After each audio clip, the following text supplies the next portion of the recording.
slow. I wonder for like 512. What's going on here?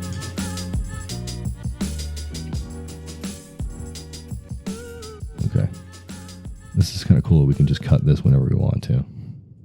Like, if you have to go to the bathroom break, you should be like, cut, and just we'll stop it and you can go, you can come back, it's not, you can edit that out if you want. Okay, drive. Here we go. Delicious mic. Right. Also, for like segments, like bits, like here's, this was with the news. I wonder if it'll play through this. No, I'm not going to do it then. All right, so we'll just get this up here. Episode 1. I think I was watching something about Star Wars on YouTube, obviously, when I saw this. So I downloaded, now this is pod racing. Got to make it, now this is podcasting. I was thinking about how to change stuff too, yeah. I have a Qui-Gon quote for something. Okay, so this has been recording the whole time. Good. I don't like how that is. Do you want to use you good? Yeah, I think so. All right. I think it's picking me up. We need an audio mark for this. Beep. All right, so this is episode 1 of Lift Talk.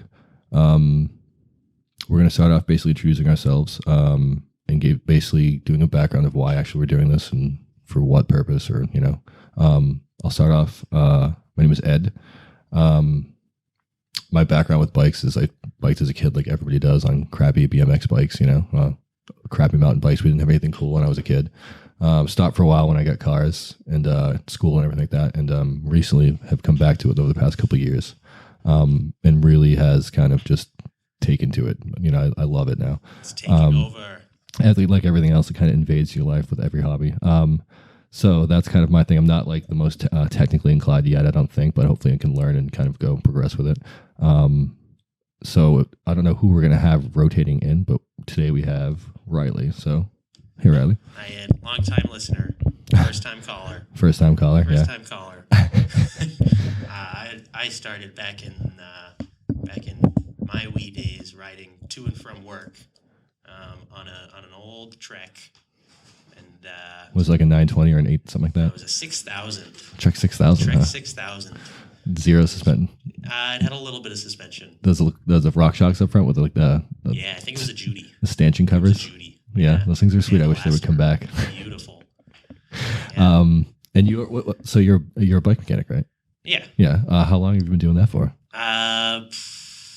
Almost 9 years now. Really? Yeah. So that's pretty. So I mean, I've seen you work on things. It seems like you've seen your share of mechanical issues. Oh yeah. I feel like you're pretty confident in fixing everything. It looks like I've seen. For everybody who don't know, he works at a bike shop that I bring my bike to, and when I break it, and he usually fixes my stuff up really well. Or when I try to do something and I screw it up massively. So yeah, I'm hoping that you can kind of fill in like knowledge gaps in that area. Yeah, I can do some technical mumbo jumbo. Yeah, and you're more technically inclined, and with this stuff. So I figured you'd be the perfect one to start this out with. Yeah. We have a couple more mics inputs, so we can have at least, I think, 2 others. I don't know who would ever be doing this or who we can get, but I mean, at some point, yeah, at some point, there's a plan. We can add a couple here and there, Yeah. Ooh, sorry, I didn't realize when you take it away from the middle, it sounds actually pretty bad when you don't move it. Sorry, guys. This is all completely new setup too. I don't know. I'm new to podcasting. I think. Have you ever done something like this, Riley? I have not. So he's new to this too. I researched it slightly, and we seem to have a decent mixer. I don't know. It's a Behringer. I think we're supposed to cut the red wire. Yeah, I see. Exactly. So but I mean, it's working, I think, and the lights are flashing, and it looks like Audacity is recording. So I think we might be okay. Let us know if it sounds, absolutely terrible, I guess, What else should I mention here? Oh, I wanted to bring this up kind of now too. There is an Instagram account for it. It has not been really doing much, just kind of putting stuff out there. That and follow it. Yeah, go ahead. Everybody wants to do that. It's at Lift Talk Podcast, and that's 2 T's. All right. So I know it was 2 T's at Lift Talk Podcast, one word. I was debating on it, just making it the single T, but I mean, it looked kind of weird. I don't know. So I prefer it this way because it's like very specific and like it says the entire name at Lift Talk Podcast. So if anybody wants to follow that, go ahead. Or if has questions, I don't know. You can direct it at Riley or Ed or whatever. There's just photos on there, I think now, and I think maybe some videos, but really not much. But yeah, give it a follow, and we'll have updates on when things are coming out. You got it? I got Yeah. it. All right, cool. So he's on it. Hashtag Lift Talk. Hashtag Lift Talk podcast. The whole thing came out of my friend Sam was the one that kind of started this, because we were talking about doing a podcast while we were kind of just hanging out biking on the mountain once, and we were like, what could we have for a name? And he came up with we're on the lift right now. We're talking about it's Lift Talk. And I eventually want to get into the habit of like getting on a lift at a park and getting interviews with certain people. Like, it would be cool to have, or invite people out to come ride, and then little guest interviews on the mountain. How cool would that be, right? Yeah. I will probably sneak in skiing stuff here too, because I'm starting to get into that more too, and it's lift access, I guess. And it seems to be a huge crossover in a lot of people. Oh yeah. Like that and climbing, bouldering, or I don't know. There's a distinct difference between the two of them, apparently. I wouldn't know. My friend Redford would be yelling at me right now, like, oh, come on, Ed, you should know this. Yeah, so what else we got here? Oh, here we go. I like how you're bikes every day of the week. I didn't see you updated that. This is great. Yeah, I did. I like oh man, this is the first time I've like collaboratively used Google. Do you want to keep going with this? Yeah, sure. All right, cool. So I'll cut this out maybe if you want, or we could just keep it going. I didn't mean to interrupt. Sorry. A little bit of banter back and forth. Yeah. Yeah, I was riding to get to and from work, and then started finding trails along the way. It just kind of ballooned out from that. And yeah, from there, it has been bikes, pretty much every day, all the time. Yeah. For me, as opposed to potentially Ed, who likes the downhill, getting wacky. I like the Sendy. I like to get a little bit rowdy. It's fun. Yeah. I'm more about the exploration stuff. So finding new stuff. A lot of the time, that's pretty slow going. At least for me.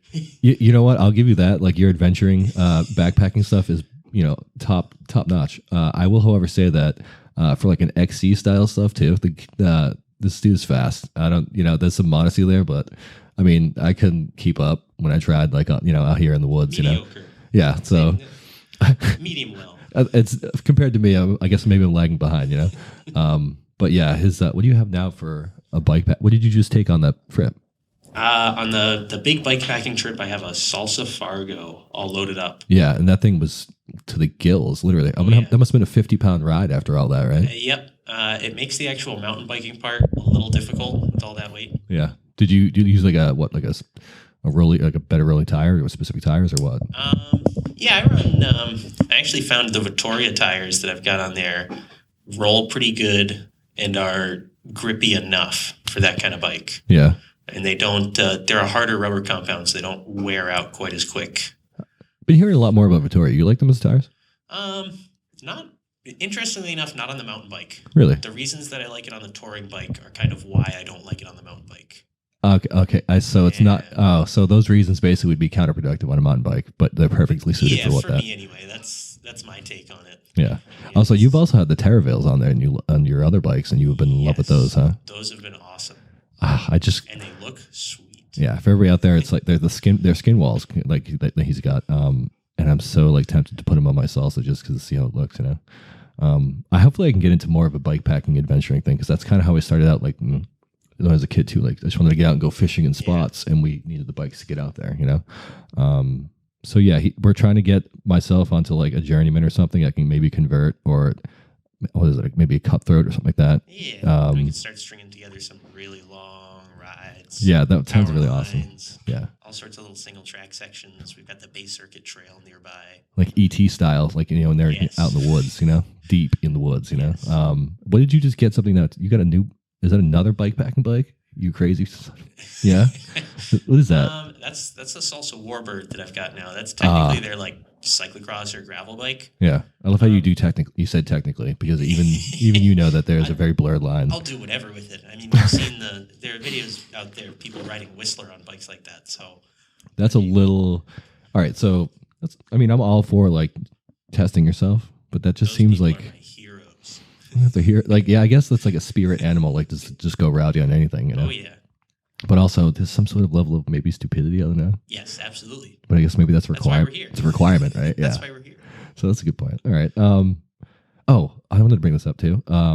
Theme song. I just picked a random beat I found that I didn't have to pay for, right, to get it going. And I'm thinking I'm going to have maybe rotating or changing at some point, and we can kind of differ. So if anybody gets attached to it, if anybody actually likes it, let me know. It's just a little ditty though. It's I wish I could play it back. See, this is why I wish I knew what I was doing more. I have a board that I could press it and do a sound clip of it, you know. So I mean, eventually we can just do like a cappella iterations of it. And just do it yourself, like Just- zing, just zing, do it, zing. Yeah. Do. We do all the sound clips by Exactly. cheesy like that. I kind of like that actually, Yeah. right?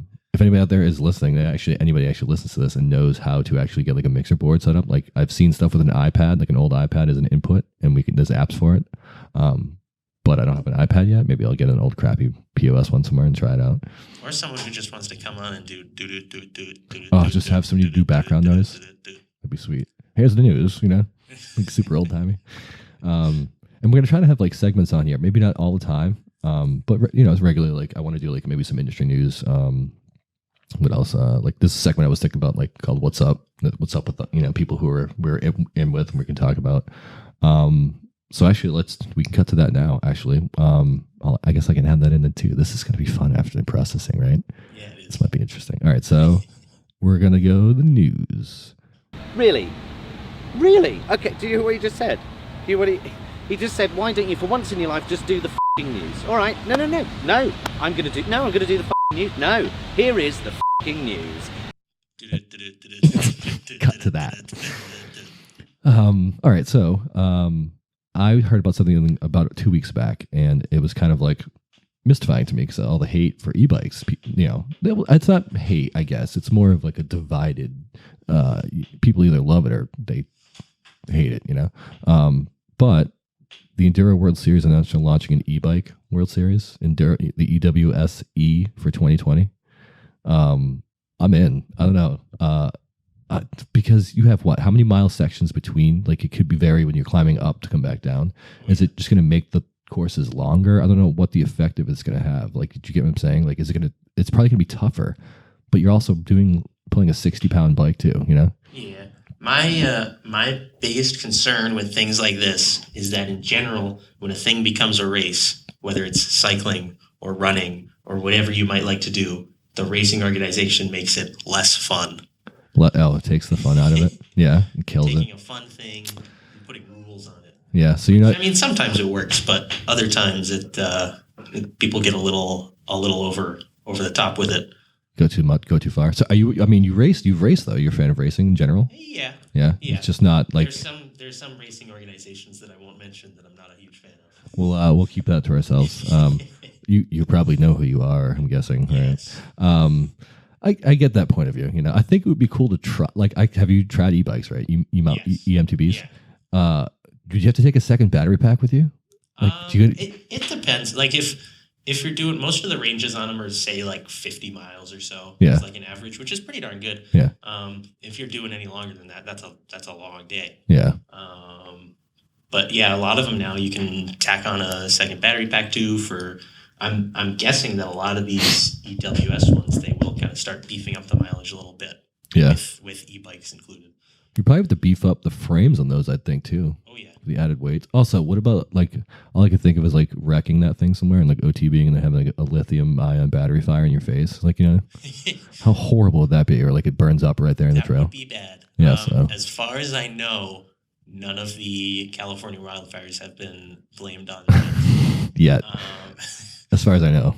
yes. As far as we know, yes. There are some of the batteries out there, say like unfortunately a lot of those like Amazon ones.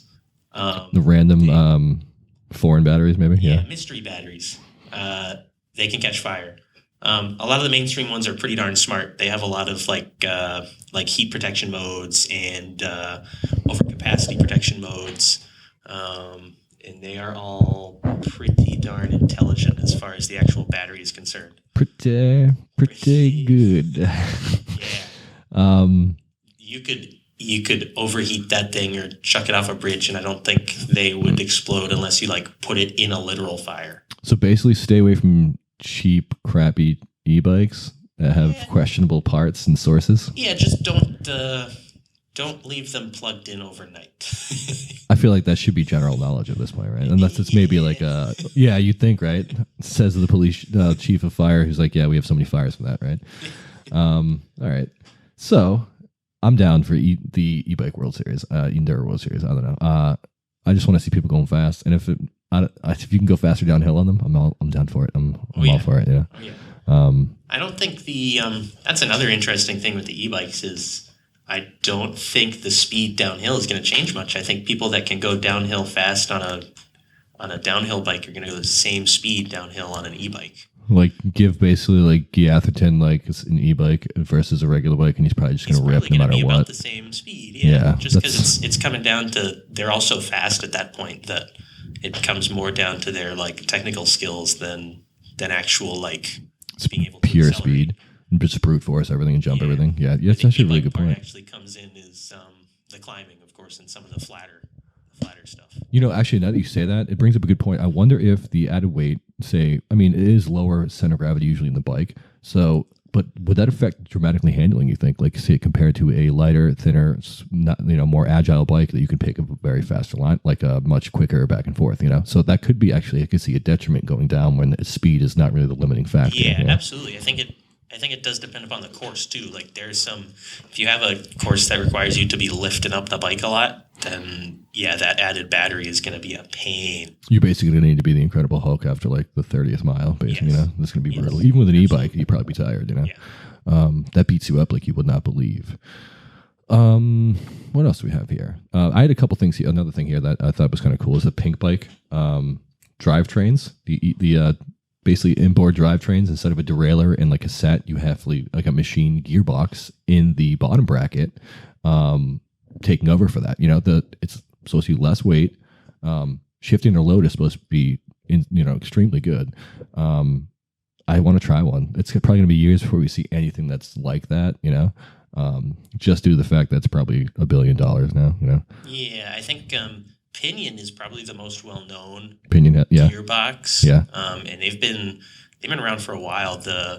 Where they have the most success is custom kind of frame builders in like the UK and Europe. Yeah. Just because they're a lot more into the sport for one thing, and a lot more used to some really gross conditions over there. Oh, so that's basically a drive for a gearbox. Yeah.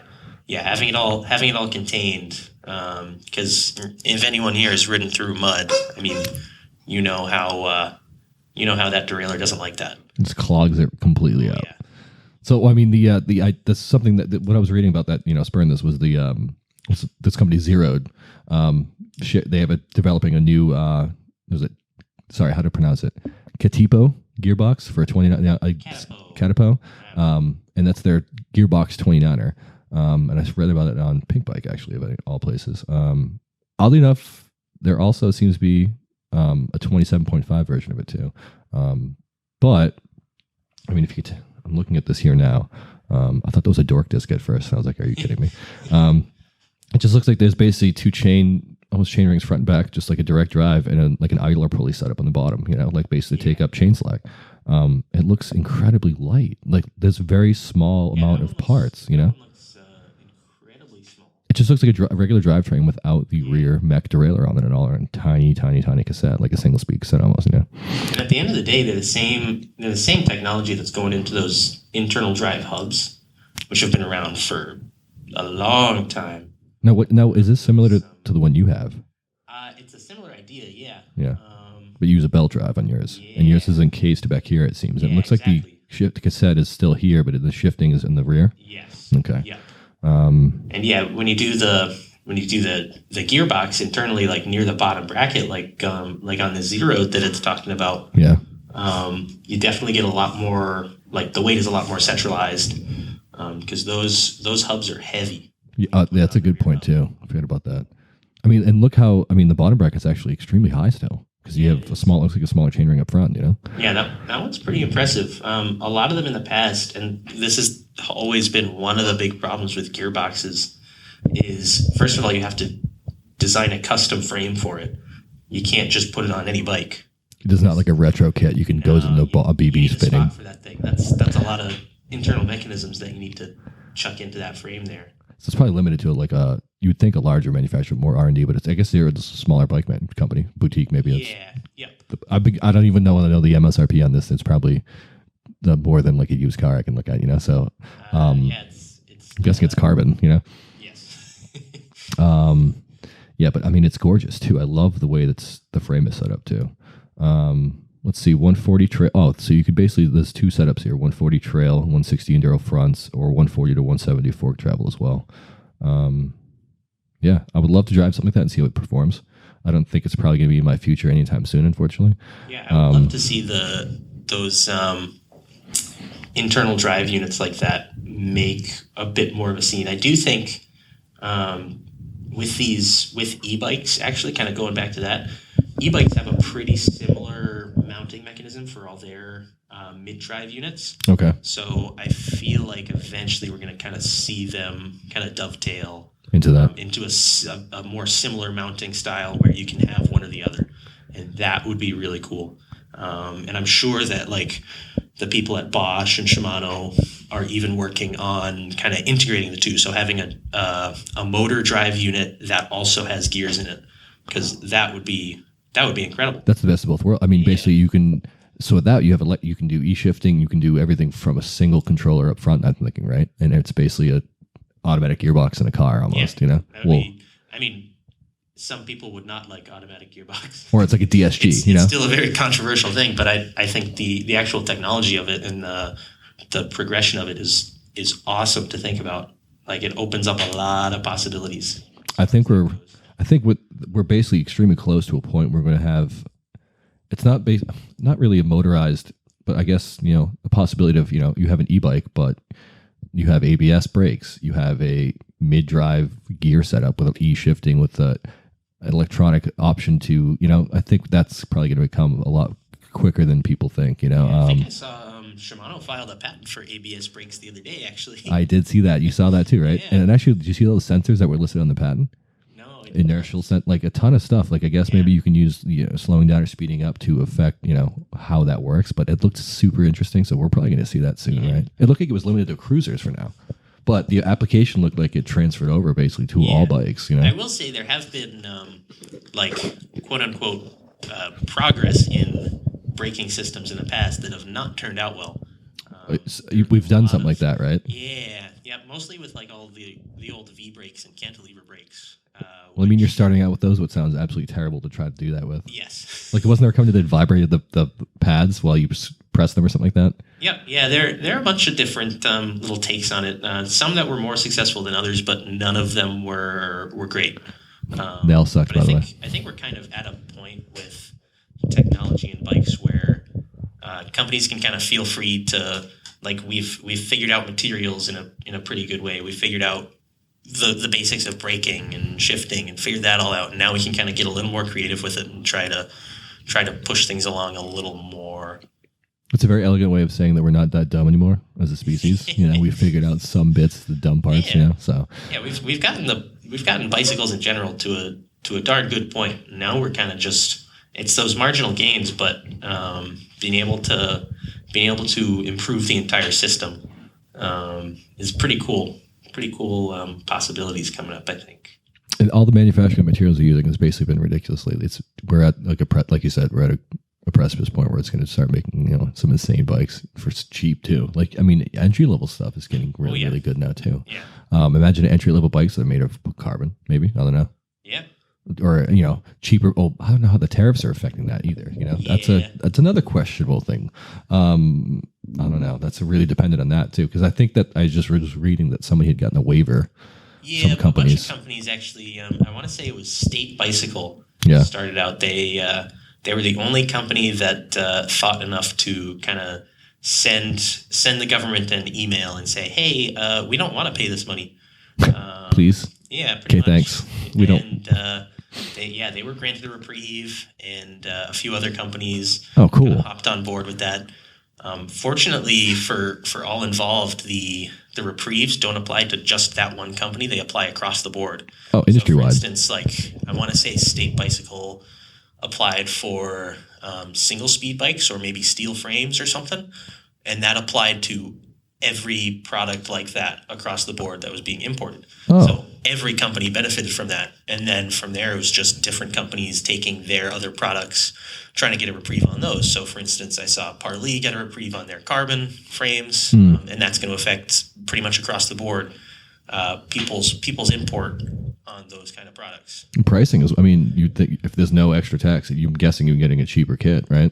Yeah, so this is where it gets a little tricky because the company will be getting it a little cheaper. They're not going to be having to pay those tariffs, but most of them have already upped their prices for the tariffs. Ooh, to get that sweet margins. So they're going to be basically making a nice killing off of it. I very highly doubt that they're going to be reducing prices back down. Especially, I mean, they are in an environment where it's pretty volatile. They don't know what they're going to be paying at any given time. Yeah, that's actually a good point. Like maybe you get a stockpile now, or on the other side, maybe I expect some nice R&D out of companies. I have this little stockpile of cash. Like, give me something good next year. Yeah. What do we got coming? Heck yeah! All right. What else do we have for the news? You want to get to anything else you had? I had something about POC. I guess maybe we could talk about this. It's kind of related. Yeah, we got fancy smart helmets all over the place. Yeah, so I guess POC is working with a Swedish startup to develop a smart helmet that charges themselves via new material that converts light energy from solar, or I'm guessing artificial, like movement powered kinetic sources or something like that, to an electrical charge. Do you want a smart helmet? I mean, do you want lights on it? What do you want to do with the smart helmet? Can it track? You can track distance. Like, I don't know if that's even. I mean, I can track. I have a watch. I have a wearable now. Is it just like a larger wearable on your head? I don't understand. When you crash it, it's going to break. Like, I don't get the point of it, though. Yeah, I mean, I think your watch would break too if you crash hard enough. I mean, you do have a point, but on one hand, the watch was $180, and I'm guessing Yes. a POC smart helmet will be Probably what, be more. $900? Probably be more. Yeah, there's a lot of these like smart things coming out. I like the light ones because I like pretty lights flashing. Bright I like stuff. those ones. I mean, The ones with like brake lights and headlights. Those are cool, but they're also very expensive, so I'm not going to get one. then you can control some of them with handlebar mounted, turn signals and everything like that. Yeah. That's cool stuff. Yeah. Is it like necessary? No, but it's really cool. I wonder if it actually even helps too at night. I mean, there's been studies about lights actually, work, or some that figure they don't at a certain period, and I guess it's kind of a crapshoot still. I don't know. Haven't looked into that too much. I put lights on all my stuff, even when I'm street riding during the day. It's just a little red light in the back, Yeah. and it blinks. Yeah, they definitely call attention to you when you might not otherwise be paid attention to on Yeah. the road. I think like all the smart helmets with those GPS features, and Specialized has their ANG thing. Yeah. Oakley has, I think they call it like the radar, and all these like kind of interconnected smart items for not just like the utilities of those lights and that GPS tracking or whatever, but the safety part of they have those crash sensors and all that kind of stuff. Oh, that's a really good point It's too. pretty cool stuff. If you're out in the woods and you crash and you didn't tell anyone where you were, but then it sends a message to someone. It saves your life. Yeah. It's worth breaking a $900 helmet I that think does we've that. all heard stories like that where they're like, oh yeah, fortunately I had my phone on me or my Apple Watch or whatever, and it sent a notification. And have you ever had an experience that, like, similar to that, like, that bad, or been witness to something like that? I have not. I actually Hold on, that was me knocking on wood. Yes. Yeah. Thank you for that. Yeah. Actually, a few weeks ago, I was on a ride with some friends, and I ended up crashing in a really stupid way. I was fine, but I actually, at the end of the ride, my Garmin had actually sent a notification to Oh no. to someone that I had on my like list of next people to contact. Erroneously. Yeah. In in this case, fortunately, but the fact that it actually did that was pretty darn cool. Right? Did the person freak out? No, they hadn't got the message yet when I called them. So, I mean, is that really, I mean, if they don't check their phone for 9 hours and you're still dead in the woods, does it go through a list? You have multiple people, Yeah, that was kind of my first, I only had that one person on there. That was like the first ride with this new Garmin that I had. Which Garmin is this? This is the 830. The 830. I don't have a bike computer. Should I get one? I want to get it so I don't have to pull my phone out of my pocket for Trail Forks, but is that the only reason then I want one? I love the maps. So they have even at least these latest maps on the Garmin's, they have pretty much all the trails out there. Yeah. Which is pretty incredible. Ooh, it looks sweet. It looks pretty slick too. Yeah. Ooh, okay. So $400, I guess. It's not that bad. Can you update the firmware on them? Yes. Okay. Yeah. And you have a sensor bundle that comes with as well. Does it come with? Look, what are we talking sensor so bundles? you can get it on its own as just the head unit, or you can get it with the sensors. I want to say the sensors they have a road sensor bundle that's like cadence and speed. I don't really care about the cadence one in the woods. Can you use this with a power, some sort of power meter too? Yeah, you can hook it up to power meters. Do you have a power meter in your rides, on your bikes? I don't know. No. Do you care? No, I'd be too disappointed anyway. With the raw data, staring you in your face, yeah. 20 watts. See, at this point now, you can just guess high. Yeah, exactly. Yeah, right. Yeah, I'm pretty sure that was 20,000 watts. I respect that. I'm kind of in that realm too. I don't want to know because it's gonna be worse than I think. It felt like 20,000 watts. So I mean, that's what counts. I finished. That's all that matters, So yeah, I guess maybe I guess I should look at getting one. It's getting annoying. Even just for recording rides, they're pretty cool. It records to Strava. Yep. Yeah, you can auto upload to Strava. You can see in one of those pictures there, it has all the trails on there. That's probably what I was most. Oh. Whoops. Yeah, where is this one here? Yeah, one of those. You touch if you want, good. Which one? Keep going. Here we go. Yeah, you can see it's got the trails. Oh, and it tells you when to turn ahead of time. Yeah, it's got the maps of the actual trails, which my old Garmin did not have, so that's pretty cool. And it'll actually, if those trails are named and listed in Trail Forks, the Garmin is actually pulling most of those trail names. That is awesome. It'll tell you what trail you're on. So we went up to Kingdom Trails lately, and I could tell what trail we were on at any given time, and that was really cool. Oh, I'm kind of jealous of that actually because that would have saved so much time and guesswork. Yeah, you don't have to pull out the paper map that's all soggy and sweaty and gross. And honestly, that's something to be said about that. But I do love my soggy, gross paper map. I think I want to take mine and get it framed, like the old used one, with all the markings on it. Mine never lasts. Yeah, I sweat too much. You just burn through it. Yeah. Oh, that's another topic at some point we should get into is sweating because oh my god, I sweat a lot by the way. So I guess I need a bike computer now. Everybody that's cool and fast has one. I just need to up my game and get it. Oh god. Imagine, I feel like all this is just more crap to break too and charge, and everything's plugged in and whatever. It's gonna be bad for when the apocalypse comes. So I'll just keep to my crappy steel bikes then. Yeah. Do you have any more news that you'd like to cover? Anything in specific? I think we talked about. That was pretty much. I guess if I come to the conclusion of those smart helmets. Yeah. It's another one of those things that's really cool and a lot of potential, but I don't think it's super relevant to a lot of people yet. It's still in the fridge. Yeah, firstly, the price is still fairly restrictive. Yeah. And I don't think people see the benefits of that yet. I mean, we're still trying to talk a lot of people into wearing helmets. So that's terrifying to me still. The amount of times I bashed my head while wearing a helmet, I would have been absolutely dead or a vegetable, Yeah. And the fact that people are still nah, whatever. It's weird to me. Do you really have people still come in and buy bikes and don't get helmets? Oh yeah. Oh my gosh. Oh, yeah. Yeah. That should. Oh man, it's almost it should be a legal requirement. You have to leave with one. Yeah. But then people would freak. Yes, they would. Yeah. I mean, I think I would too. Can't tell me what to do. Yeah, I'm a fan. I think it's more of a halo tech that's going to trickle down to everything at some point. Next 10 years, we'll have cheaper smart home. That's how it's going to be.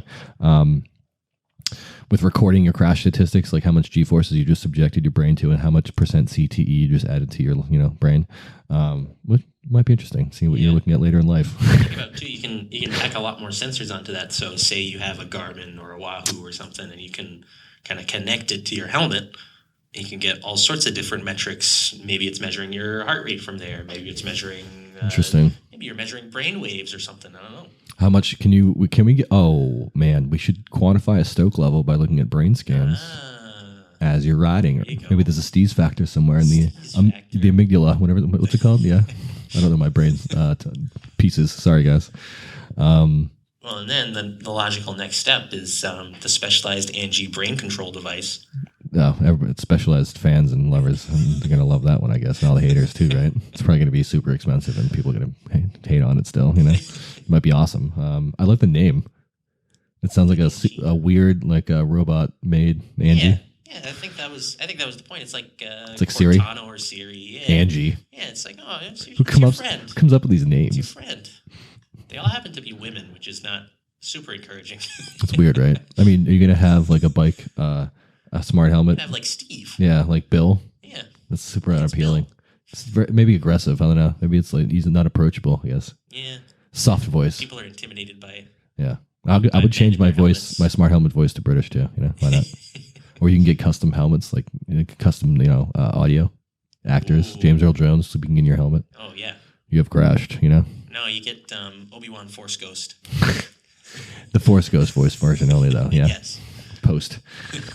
All right, so basically that wraps up the news. We're gonna do what? Should we do another one? Should we talk about KT? Should we do what's up segment with us first, or what? I mean, the ordering is kind of up to us. Yeah. Well, I kind of want to get to the KT. it's like our own world. I know we can do anything we want. Remember, concentrate on the moment. Feel, don't think. Use your instincts. Let's do the meat of it now, right? Trails. We already brought it up, so let's. All right, so this segment, episode topic here, this is the main topic we're on topic of the episode here is Kingdom Trails. We've both recently taken trips, both, did I just say that? Both recently taken trips to Kingdom Trails. And I thought it was absolutely amazing. I've been there a couple times before. Nembafest this year is my first time. Great, the atmosphere was amazing. Lots of trail traffic, I will say, though. You had to basically in the mornings when everybody was still drunk or hungover, from the previous nights or whatever, and lazy. Although there was a lot of people out in the mornings because bikers get out early. They seize the Carpe Diem, So mornings and evenings were better because we basically get clogged up and we'd be running heats during the midday, up Burrington's Bench, I think it was. And that was not fun. It's like we trained up slowly. Yeah. Terrible. It was so hot that time, too. Went back once again with a group of my friends. I think 7, 8, 9 of us. We got an Airbnb literally right on the trail, right there. That house that you cut across to go to Jaws, and the skinnies across. And you could ride basically right back to the house. It was the best thing ever. Props to that group. You guys were cool. And we went this with just another group of a couple of friends of mine, Redford, Sam, just people I had met before. Nick, who works at, I guess, a shop in Rhode Island. I want to say it was MBX. Shout out to Nick. Kid Shreds. Kassan, my boy. Kid Shreds doing a hardtail. He's on a specialized fuse, right? Nice. A newer one, but plus size, And he kept, He's dude. killing on He the did. climbs, I'm sure. He did everything. Yeah, he did. I couldn't catch him sometimes. Yeah, and it was funny though because he'd be like, "No, don't pass. You're good. I'm taking a break." But he shredded on that thing. It was crazy. Yeah. And we had an absolute blast. The weather held off decently enough where it wasn't too gross. And yeah, I loved it. So that's basically my overview. How was your experience? I didn't get too many deets on it. Yeah, I went for the first time a few weeks ago, which is crazy because I've been trying to go there for like 5 years. Oh, that was you. Never been there. First time. Oh, so First time. Excellent. Okay. I did try to go on my cross bike once, so it's probably a good thing that one didn't work out. That would have been savage. That would have been too much, I think. I would have been. You okay, could have done but I it. would have crashed a few times. Yeah, it's For true. sure. I definitely would have crashed many times. I know that. Yeah, I do think. I mean, I've only ever been up there the once, but the fall seems to be like perfect time for it. Yeah. We happened to like just miss the peak kind of like foliage season, so it was all on the trails, which made everything a little slippery. I hate that. Oh, it sketches me out sometimes with the weeds, right? Yeah. So I'm not the only one. No. There was we were doing some videos of that, and I kept telling myself, "Oh my god, the leaves!" And I kept sliding around and feeling squirrely and like greasy. And you guys got up there early in the day, right? Did you drove up for the day? Yeah. We went up. Started riding at like 9 and did a few hours. It's crazy how much there is up there. Yeah, like I think What side did you do? I'm going to pull up a map here too. Yeah, we did. I don't know any of the names up there. Which Did you do the 3 T's? Any of the 3 T's? we did 2 of the 3 T's, Oh, okay. and then we went over to Heaven's Bench. So you crossed over. Yep, we crossed over. We went up to. Did you go to Dirt Church? No. Do you know what Dirt Church is? No. There's literally a church in the middle of the trails in the woods. Really? And, so it's not the one on the hill. That's not. I mean, it's past Heaven's Bench, and basically, I think if you're standing at Heaven's Bench, like looking basically towards the woods, and it's to your right, I believe. Let's pull this up here. There's a map here. You think it'd be easier quickly for me to pull up a map? What is it? Kitchell a few times. Kitchell you did that a couple times? Yeah. I'm actually super jealous. That's one of my favorite trails there. We did that midway, or actually that was the last one we did before going into town, and everyone was like, "Oh my god, I wish I had done this with fresh legs," you know, or I wish we had gotten a shuttle basically back up to the top. Did you guys shuttle at all? No, you guys just climbed it. At that time. I don't know. I don't know how that works. If anybody could tell, can you just pay to have that done? Because that would be like, I'm not sure. here's $5. I guess you could. Yeah, I don't know. So why don't this let me open it larger, right? Yeah, so that's not working. How do we pull up? There's been there've been a fair amount of people like trying to ride the whole thing. You saw that the other day on cool, Instagram. yeah. Who was that? I don't know. I think I linked to it. Yeah, in there, the 100. What do you do? 108 miles. Yeah, I think it was 109. That is absolutely insane. Yeah. 109 miles in King. Oh, that was it. That wasn't Tom, was it? No, so Tom Parsons of Dirtwire, he did. He and a few friends of his did like a 60-mile day, which is a lot to begin with. Oh, here you go. 109.4 miles with a 13,000 elevation gate. So you basically did what Everest is. What 29? You did half of Everest almost. He's got to go back and do it again then. 14 hours in a day. Yeah, I saw. Okay, so I did see. I remember this now. They started out in the morning when it was dark, and they finished basically at dusk at dark with lights on too. Yeah. I can't imagine. So Awesome day. I'd love to go up there for something like that. Just ride and ride and ride all day long. how do you? I don't understand how you can do that. Okay, so for people that I don't know stop him, for ice cream halfway through the day. yeah, but you've done the Carabasset, right? Carabasset was rough. How far was that? That one was 100K. I have a 50K too. I highly recommend the 50K. The 100K hurt a lot. I don't know how we did 23 and a half when we went last time. I was smoked. How do you, I can't imagine doing 50. How do you I don't know. Do you have to pack food at that point or what? I was dying. You do some Cliff Bars and stuff.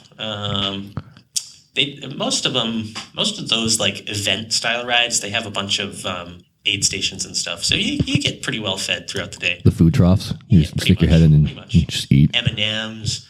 Last one I did, VT50, they had just like little sliced baked potatoes. Oh my God, are you serious? Salt. That sounds amazing. Delicious. You did the VT50 this year? Yeah. Side unrelated note, we were at hold on. So there's another bait. I used to call it a Shutney, and my friends hated it. So hey, Redford, this one's for you. We were at a Scutney, right? The week before the VT50. Yeah. We're doing for the first time doing trail rides, and that place was incredible. Yeah. So you're a distancer. I've only just got my feet wet with the distances. The last one I did was the Freetown 50. I only did the 17-mile loop. Yeah.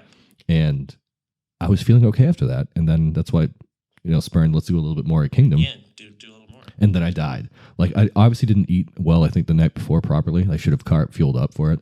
And I probably should have ate more in the morning. I think that really held it That's back. what it comes down to, is making sure you're eating and drinking well. Yeah. Let me see if I can pull up a picture of part. Dirt Church for you too, actually, here. Because it was absolutely hilarious. And I do have a folder here for it. I don't know actually what it's called or actually what it's doing there. I don't really get it. But it was cool. And it's literally just a full church. I can't find it right now. It's somewhere. It's the issue with taking too many photos, is that once you take a billion photos, lost. you can't find. Even Google's like, I'm searching for church. And it's like, I don't know what you're talking about. Oh, here it is. Yes, yeah, I've seen You've seen pictures that. of that. Okay, so I basically We didn't end up over there when we went up. every time we go there now, it's basically like I want to go make a pilgrimage to Dirt Church. It's weird. It's just hanging out there. But yeah, I actually didn't go that time. That was at the end. And I was so dead that three of us were like, no, you guys can go do. They were going to go across the road and do like Jaw, which is a skinny section. I, of course, can't pull up a map here, right? Actually, we can just. No, that's not a better way to pull up maps here. Trail maps. I want to get something where we can actually view this. KT map. I just want to enlarge you. Save one. It's just one. Oh, maybe that will work actually. We can't see the names on this.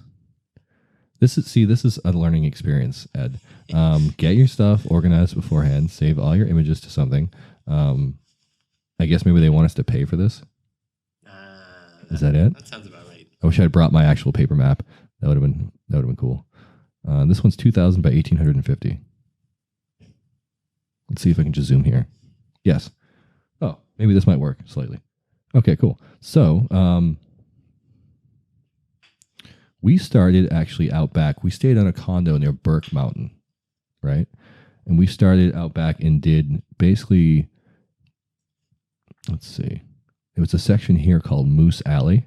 Yeah, supposedly that's some like brand new stuff this past year. That was great. Also, but I will say it had basically been moist and rained. I think the night before, like misted, and that trail was so rooty that Nice the first we got up there and we were like, okay, but it was a climb. We got up there. And, all right, boys, we're gonna go. And within the first 5 seconds, I was like, oh my god! Like I just kept slipping and bouncing, and I'm like, I'm gonna die right now. So actually, the guy was with Nick was like, "Hey, you're all over the place, man. Watch it." And I was like, "Go by me," because I was like, he was pushing, and I was like, "Just go," And I lowered my PSI after that. Probably a little too much, I think now, but it allowed me to never too much. Riley's a fan of low pressure and deforming over roots. It did help though. But that was the only trail I think that was rooty. Everything else was kind of loam and kind of moist and damp and dried up and perfect after that. We made our way across this right here too. We crossed over and got back down to like Troll Stroll, one of the tees and everything down there. I think we did Troll Stroll first. We didn't do Tap and Die. I think it was too wet and we were slightly sketched with the distance between the die part. the die part. I don't know why. I've done it before. We've done it multiple times before. Toadie's Tour was really, really good too. That's the one I haven't done yet. I've done the other two, the Troll Stroll and the Tap and Die. Oh, see, I think that honestly Toadie's was my favorite. Yeah. The bench, the Burrington bench going back up. Is that Burrington bench, right? I think it's Burrington, yeah. I love that climb. Yeah, that one's pretty cool. The top kicks up a little bit. Oh, it just, yeah. Doing this weaving stuff. Kicks it's like, up a little all right, bit. I can do this, and then... You're in for some pain. You could think it's getting close, and then it's just a straight up basically after that. Yeah. But it's super rewarding. I don't know. I've done it a couple times now. I still did it faster on my salsa than the other day. Yeah. I think it was basically towards the end of it, so I was getting kind of beat. After that, we actually worked our way down across the river, which this was the most, probably arguably one of the most scenic, sections of it. You were flying next to basically a river that was crystal clear, and it was really, really good trails, just kind of blew at speed. And it brought us down into, I think, another climb. And we broke off here because it was one that was not as steep and one that was way steeper. Me and Redford were tired, and we're like, we're going to take this slightly gradual switchbacky part, But then we had come down the Sidewinder. And for people that don't know this is basically, the berms here are higher than like berms I've seen in bike parks. Like it's insanity. They're massive, and they're so big that you G out when you come out to the bottom of it. It's something that you have to experience it. It's something I've never seen anything like that in a outside of basically a park. Yeah, that one's on the list for next time I go up there. I think you guys Maybe will on the love Fat Bikes that. this winter. Oh, that might be super fun. It's basically like you're in a tube drifting on everything, right? Are they open in winter? They have at least a few weeks where they have like their winter Fat Bike Fest or something. I kind of want to get up there for winter. Yeah. I love it up there. It'll be a blast. It'll be chilly. Yeah. It'll be a blast. Did you guys get to the feed station that's in the woods? I mean, it wasn't open. No. But there's a shack around, I think, Violet's Outback, and it's like a whole shop. Like there's food, you can get stuff there, and the summer it was bumping. Like everybody collects at the bottom section, and you can go back up or you can go across. Did you guys break your day up? Like, did you do some miles, stop for lunch, get some like at the hub? I think it was called. Yeah. We stopped at a little cafe in East Burke actually. Ooh, And, you know which one? grab some sandwiches. Lottie? Lottie. Yeah. Ooh, that's a good one. Yeah. Did you guys eat there at all for dinner? No, we just did the lunch there. Shout to Public House. I love you guys. That place is so good. The sirloin tips, smothered and blackened. Oh my god!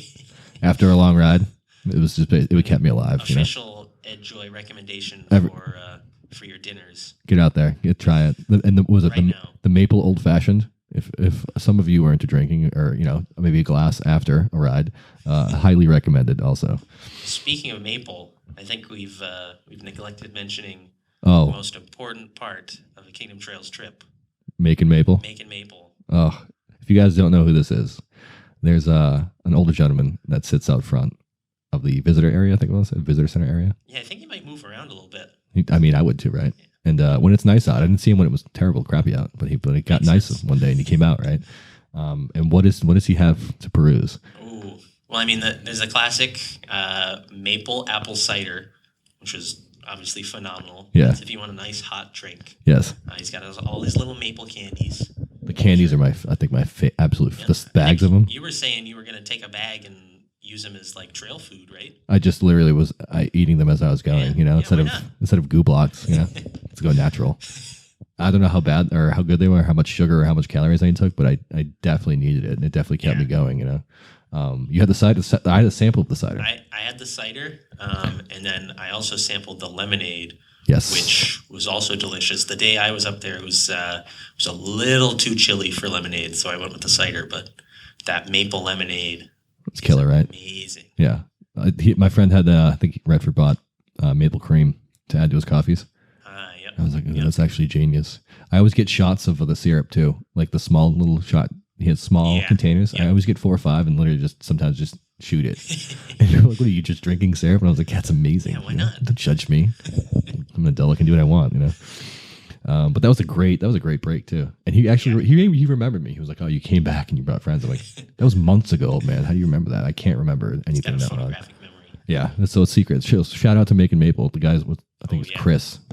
Thank you. I appreciate that. And just keep it up, man. I wonder if those are his sap lines in the other side. Yeah, that's a good question. So you can cross over and basically after the I know there's dirt some bench. over by Kitchell actually. Yeah. There's some maple lines over there. If you go down Bill McGill Sugar Shack, Sugar House, and go down Sugar Shack, right? Yeah.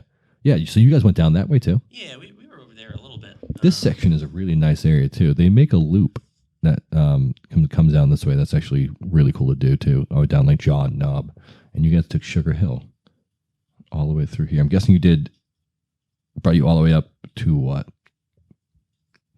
You went all the way up through this way, Widowmaker. Yep, we did a little bit of Widowmaker. Did you try went Pines? Down on Pines. Pines was good, right? Yeah. Yeah, I would like it that was one a pretty lot. cool. Yeah, some of the like little bridge things at the end after those berms are a little like they take you by surprise the first time. I hate when something does that and you're like, not quite sure sketch. where you're going. yeah, like where's the trail, I guess, Yeah. Some of that section was fast, actually. This blue here was actually super fast. The Sugar House Run. We went for a rip down that, and it was some pretty decent speed. I was like, oh my God, this is shocking, Might Although have to call out of work tomorrow and go up there. Now we're thinking about it, right? Tomorrow's a Friday? Yeah, It's only a 4-hour drive, right? don't miss me. It wasn't that long. It was only 6.5 coming back on the traffic. Oh my God. And this pouring rain. Oh, that brings me to another question. For 6 hours of riding in the rain in the back of my car, do I need to get my headset bearings greased or what? Is that bad? Probably clean them up and maybe re-grease them. I mean, I was thinking about that and I was like, maybe I'll bring it by and have Riley redo it, just for the hell of it. So onto that topic, related Kingdom Trails topic, that bike was great up there. I mean, all right, so Yeah, for those of you who don't know, yeah, go ahead. We recently picked up a Ritmo AF aluminum frame in orange, in gorgeous orange. I forget the actual name for it. it's the Great Pumpkin. The Great Pumpkin. It's an NX build, which honestly I've had no complaints with. The shifter feels slightly chintzier than. Sorry, that's probably a bad way to say it. It's slightly cheaper than the GXs I've had or my Shimano's, Yeah. but it's not anything that I've noticed to a detriment. The only really thing I've noticed is it's probably the weight. It adds a decent amount of heft, I think, to the kit. Overall. Yeah. I mean, I think could definitely go lighter with everything. I don't know how much of a difference that would make in a cassette. It's probably a wash because I don't feel it. As soon as you get moving, Yeah. the weight disappears. And that bike crushed it up there. I was worried about going to a longer travel enduro bike for something that's more of like an XC, area maybe, but it's the extreme side of maybe XC, I think, Yeah. more of a trail bike categories for So I thought it would be wobbly and kind of crappy, maybe. But they touted it as, being great. Everybody raves about the Ibis Geo. So I'm like, okay, how bad? Really can't be that bad, right? The bob was not bad at all going up pedaling. Yeah. Only a couple times I'd firmed it up. It really wasn't that much of an issue. Even just test riding that, because I ended up building that bike for him. Riley built well. Thank you, Riley. It came out amazing. Even just like test riding that in the parking lot up some of our little it's kind of short little hill. Like you can feel the responsiveness of it. Like you're not bobbing around as much as you should be for that kind of travel. It's surprising. Or I guess as much as we're used to for that kind of travel. Yeah, for what you typically expect from an enduro bike, Yeah. And also, there is a coil in the rear. I did get the DVO DME, I think it was called. I don't know what the rear coil name is in that. I think it's like a bad bike owner now. I know that it's a Diamond D1 up front. Yeah. But what's the rear coil in that? Let me check out the build kit for it. Okay, so that's how we did that, by the way. I don't know how I did that, but it's much easier now. Hold on, we're going to Google this right now. Can you hear me typing on the mic? Excellent. This would be a great test of this. If anybody's listening and is getting super annoyed by this, Also, you feel free to @Lift Talk Podcast to tell me to, stop messing around. We'll edit and post. Get it together, yeah. So here is the NX build. And let's see. So we get the coil rear. Where's the option? Red. Can I not pick this? Shock. Here we go. It's a DVO Jade X coil. Sorry about that. I love that thing. It came. I don't know if you had done any setup to it previously. No. Almost out of the box. It's great. That was the stock spring that they put on that one. I think it's a 450-pound spring. I think I've Googled it at some point. But I added some preload to it, and it's been great. It sits in the travel and I've never ridden the coil before, so I didn't know what to expect. Yeah. And it keeps the rear end so much more planted than I would have expected. It's also with the airbag, the air shock in the rear, myself when I'm riding it, even with the rebound set pretty good, it's still got a little bit of a kick back in the rear slightly. And this is it just stays down. You can feel it braking when, braking with this, it's not an issue with the rear brake check at all. It just stays planted. It'd be interesting to see, if you were to swap out on that Ripmo, same bike, same travel, just switch out to an air shock, see how it feels. From everyone that I've talked to, the coil feels phenomenal. I was super, super apprehensive about it because I'm used to an air shock and I like the, more of a climbing. I climb a lot too, I was worried it would affect that, but it really did not. And even on the road climbs, I was like, okay, I'm locking it out now. Yeah. It was basically a hardtail. It was great. It was really, really, really solid. The only issue I did notice, actually, though I will say, is that I don't know if it's me not being used to the Geo or how the bike differs from this, from mine with the head angle, is that the front felt super hunty. Like it didn't know where it wanted me to go at low speeds going up. Like the front had some wander. And I don't know if that's me not weighting the front over properly because it's a slightly different setup and the stem is shorter than that, That's usually one of the big things you're compromising on with like that slacker head tube or just a longer travel bike in general is you're on those climbs, you're first of all you're pretty far back, and second of all just that kind of slack head tube angle isn't going to be super conducive to tracking in a straight line uphill. I don't know. Hopefully I can adjust to it decently enough to make it, workable. But as soon as you added some speed, that's all it wanted to do was go fast. It's just like, give me some, it gets extremely compliant. It's almost telepathic. I've had more confidence on that bike initially than this. Also took me about 8 months to a year to actually feel like I was one with the bike. Yeah. And this was almost instantaneous. It was like an old fret, like it was like some, like it was. I adjusted it immediately to it. It was incredible. Yeah. The only thing I might change The only thing I was looking at maybe is adding a 170 dropper instead of the 150 to get a little bit more, maybe increasing the stem Yeah. length slightly. You never, around here at least, we're in southeast Massachusetts. We don't have many descents around here. So around here, you think 100 mil travel on a dropper. That's enough. Yeah. And then you go up to somewhere where they have a little bit of elevation, and you want that extra like inch, Yeah. big time. Yeah. It definitely comes in handy. Yeah. Especially on some of the downs where you get a lot rowdier. Like I remember Kitchell had a couple of tabletops. Yep. And I was like, oh my God, it felt nice to get that thing out of the way. Yeah. You know? So yeah, it blew me away. And I can't wait to get back up there with it again. It was heavier. I think at the end of the day, I was probably a little bit more tired than my carbon salsa if I had been lugging that around, because that thing is an absolute rocket ship and it's light and it had no issues there. Yeah. I would love to actually take both and do back-to-back runs, multiple runs on the same things and see how it feels and see the timing differences possibly. I don't know if I'm good enough for the time would make a difference, but it'd be interesting Yeah, to it'd see. be interesting to look at. I loved it up there. Another thing I want to bring up is that the atmosphere there is absolutely epic. It's just everyone is in the same bikes mentality. Yeah, Every everyone's car. there for the same thing. Yeah, And it's the Macon Maple guy. Don't forget it. Oops, shout out to Chris. Yeah, go up there and see him. We're telling you, it's good stuff. Everyone had bikes in their cars. Everyone had racks. Everyone had sick rides. The food places were all bike oriented. The whole town was everything bikes. We went to Burke, the first group ride we did up there, and that was a good mountain. It was smaller, but it was super fun. They have a lot of wood features and a giant wall ride that I love too. And I want to go back and do that rainbow off camber, like into a berm kind of thing. I recommend getting up there. It's not. Yeah. It's different than the ones that we've been to, like Thunder or Highland or something like that. Or I don't know if you've been to Killington. I have not been yet, no. So you should check. You need to check that out too. Yeah. Yeah. If anybody out there hasn't been to KT, if you can, absolutely get there. Make a trip out of that. It is so. I will say as well Worth that it. a day trip is cool. But Yeah. if you can make a weekend of it. You went for a day, do right? that. Yeah, we did a day. We actually went for Friday and Saturday, and we got rained out Sunday because it just poured. Yeah. And it was good to be able to go and crash there and maybe ride the next day. You Yeah. know? My friend and I, Sam, actually, would shot over to Stowe before. We went up early Thursday, and we were like, let's go to Stowe. And he's found a campground over there. It's the last weekend it was open. We had a spot. I'm like, I'm just going to sleep in my car overnight, and we'll get up in the morning and ride.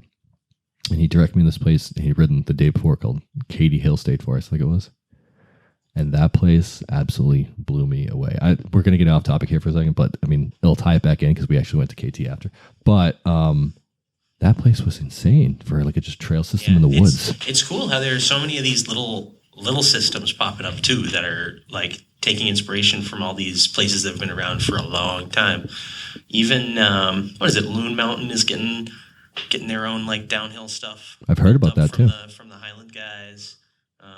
The same trail builders, right? We mentioned Carabasset a while ago, and that place is growing phenomenally, at an amazing rate. And they're all kind of springing up there. A lot of these like ski mountains are kind of catching on, and it's awesome to see. Well, I mean, global warming, right? There's going to be no more snow. True. Might as well go MTB, right? MTB all year round. Dirt Pow. What was it on the loam shelf, you know? Yeah. So it only bodes well for us, you know? Yeah.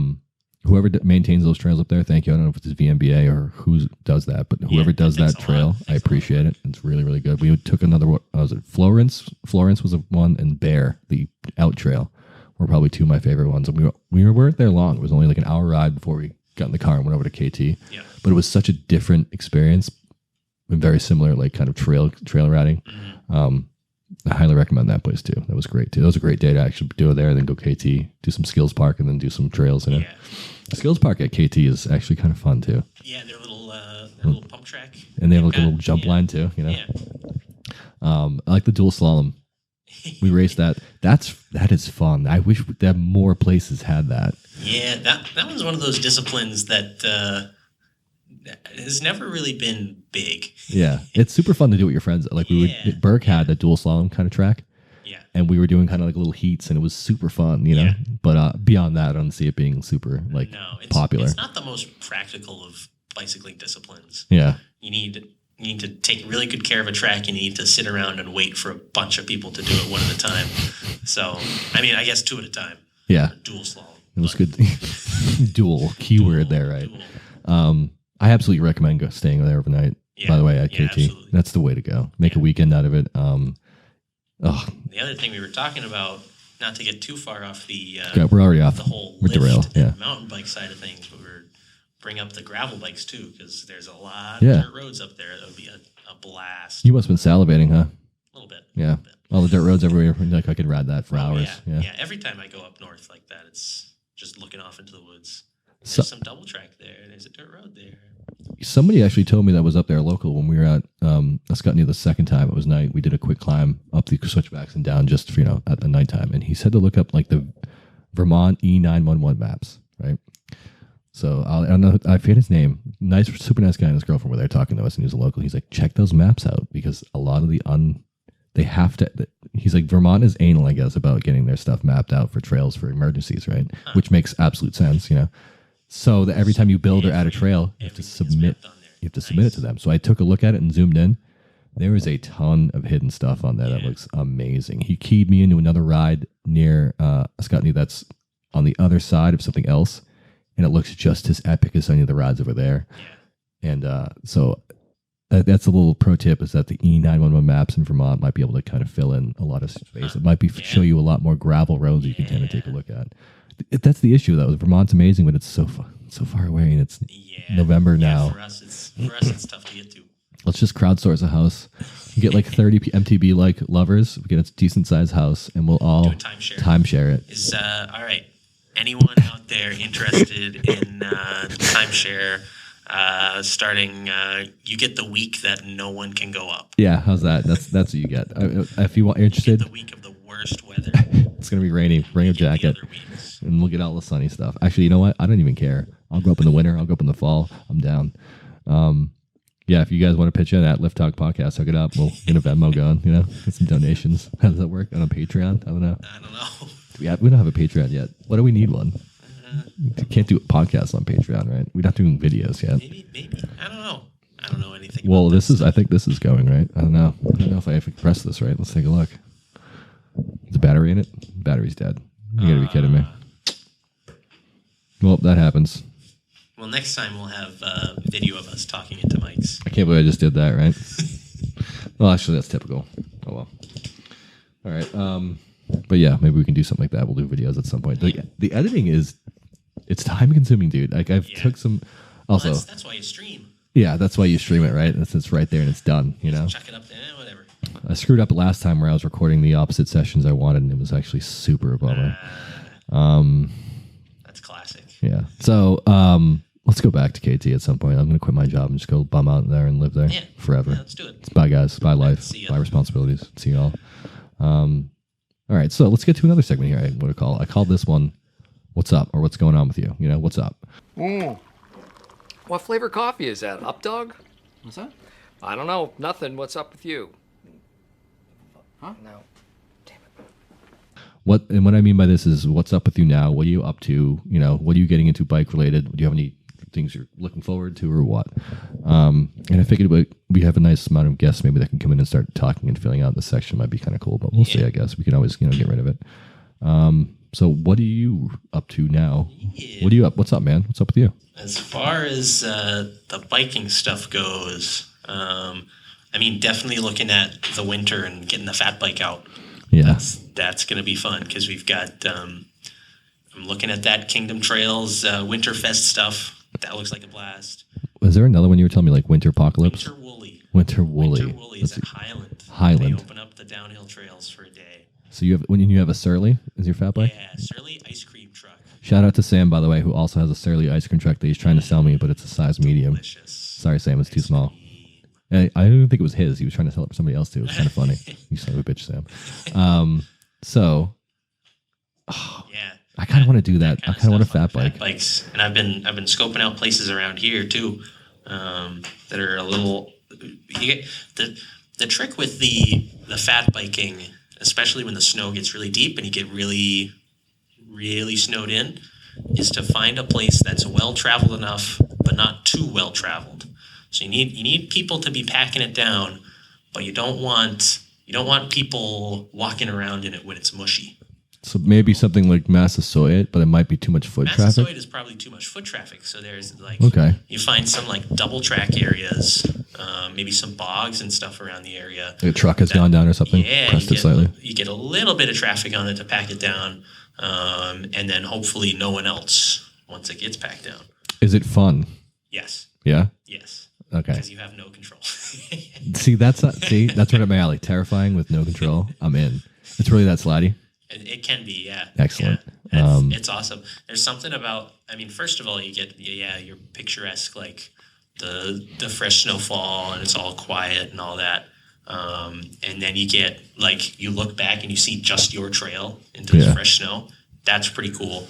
But yeah, when you get it all groomed, I mean, there's something about like the price for failure not being like slamming your head into a tree, but slamming your head into a snowbank. That's like, I can see the attraction of that. opens up a little bit. Coming from somebody who crashes a lot, I can definitely see the attraction of that. Softer landings. Exactly. Yeah. Wetter and colder landings. Yeah. But it's okay. It's just that oof, but not something breaking, hopefully. Yes. Yeah. Maybe I should get into fat bikes, huh? Ah, God, there's too many bikes. I need more room. Add it to the list. Add it to the list. Gravel bike, Journeyman, and now I need a Surly ice cream truck or something like a Trek Farley. Oh yeah. Yeah. Yeah. Something fat. I think I get a fork too, just so I can ride in the summer if I want. Is that weird? Is that weird? Nah. Ride a fat bike in the summer? No. People do that all the time. Weird. I just rode it like 2 weeks ago. Yeah. So you're blast. you're itching for the winter, huh? A little bit. Not the bad part of winter. I'm still in denial. I want my fall to last as long as possible. What you want from a winter is you want one snowstorm, right? Yeah. The snow is perfect for a week, and then it just goes away. It's sunny for 2 weeks, and then maybe you get another dose of that winter here and there. And then spring. Yes, yeah. The problem that we get with winter is usually with winter biking, at least around here, just because the temperature is so wacky, it never lines up right. You get like maybe a day window where the biking is going to be awesome, and then the next day it's like raining or something. It's Some like nonsense. gray slush for like 6 months. Or like sheet ice. Yeah. Yeah. Which is not fun. I've tried to ride on it. It's actually not fun. I thought it wouldn't be that terrifying. bad. Yeah. I want to get some studs for it. That would be cool. All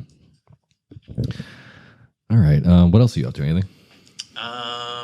Yeah, I mean, I've got some maple wheels on the way that are going to be really cool. What are you putting more maple wheels on right now? About.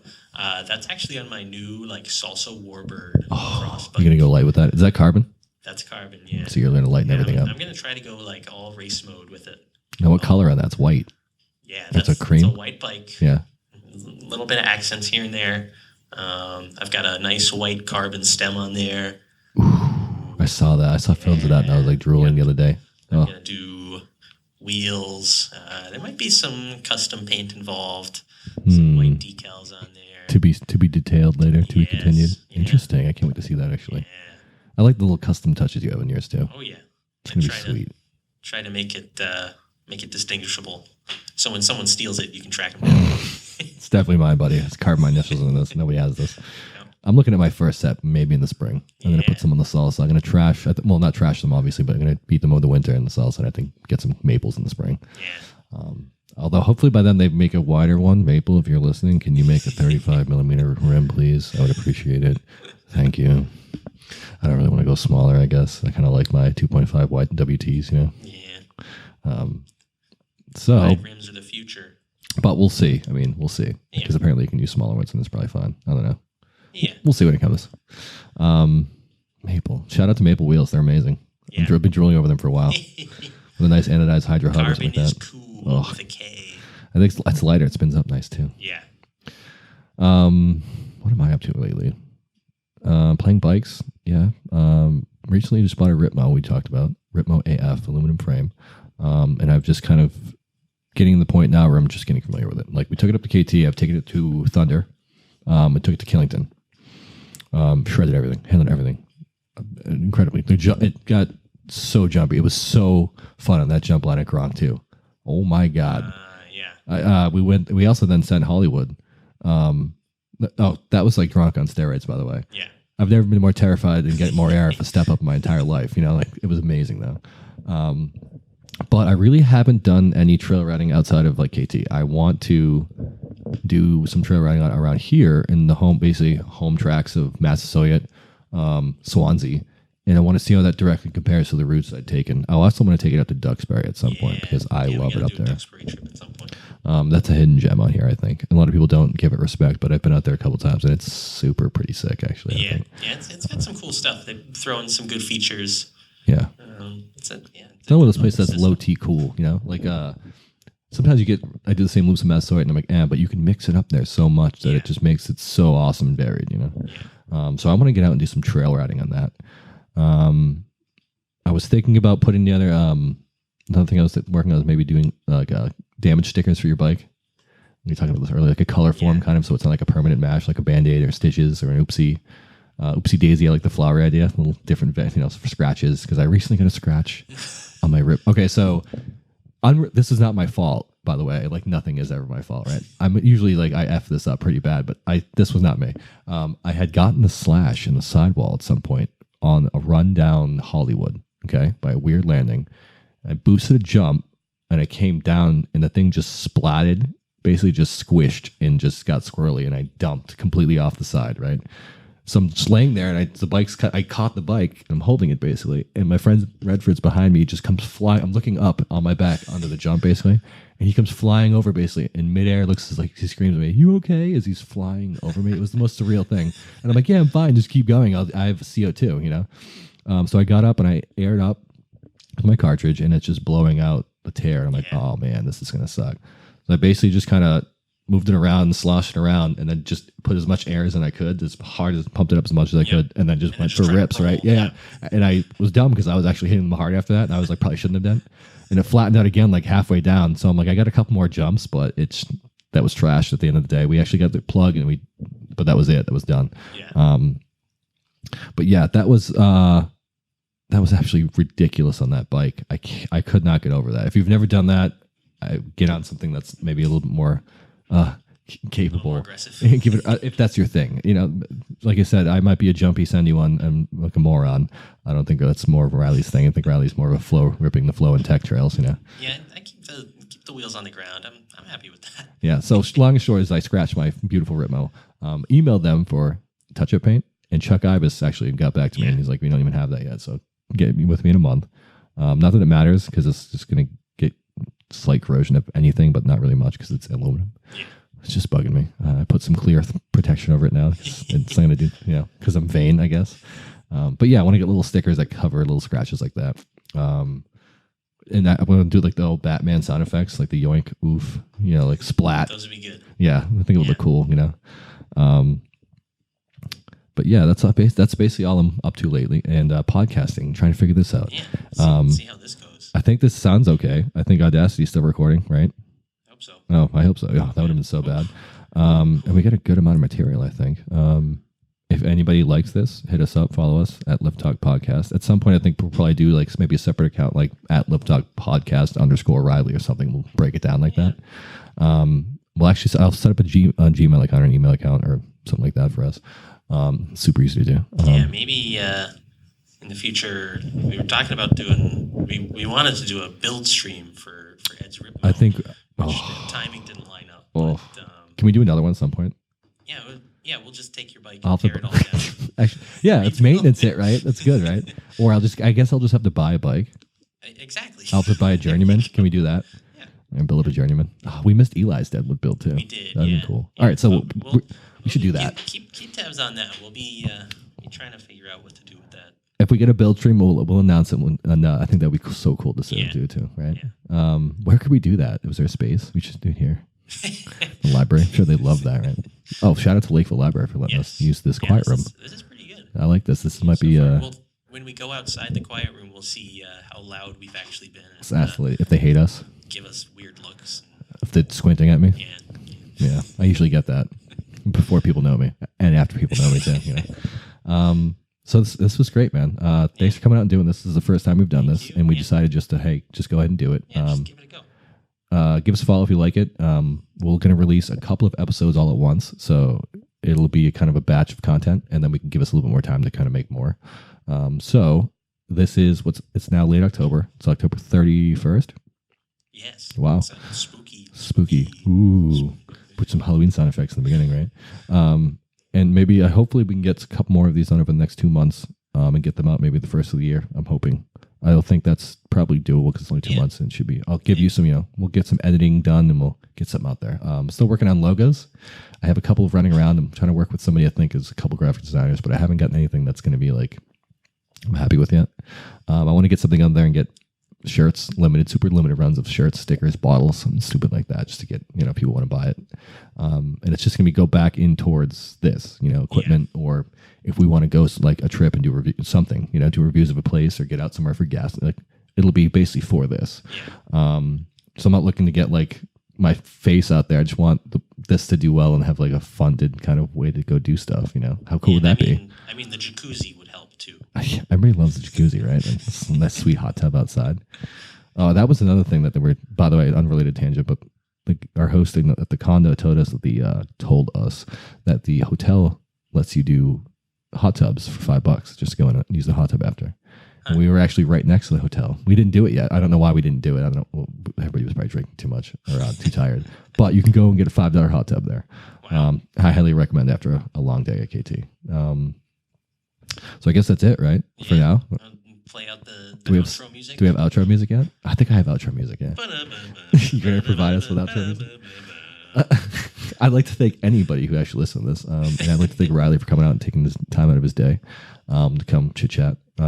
It's something we've been talking about, and I'm glad we finally did it, Again, shout out at Lift Talk Podcast. Give us a follow. And I guess we'll see you later. Do we have a sign-offs? Do you have one? This is... Catch you later. Oh. I'm keeping that one. Smash that like button. Smash that like button. Hit subscribe. Hit subscribe. Get the notifications.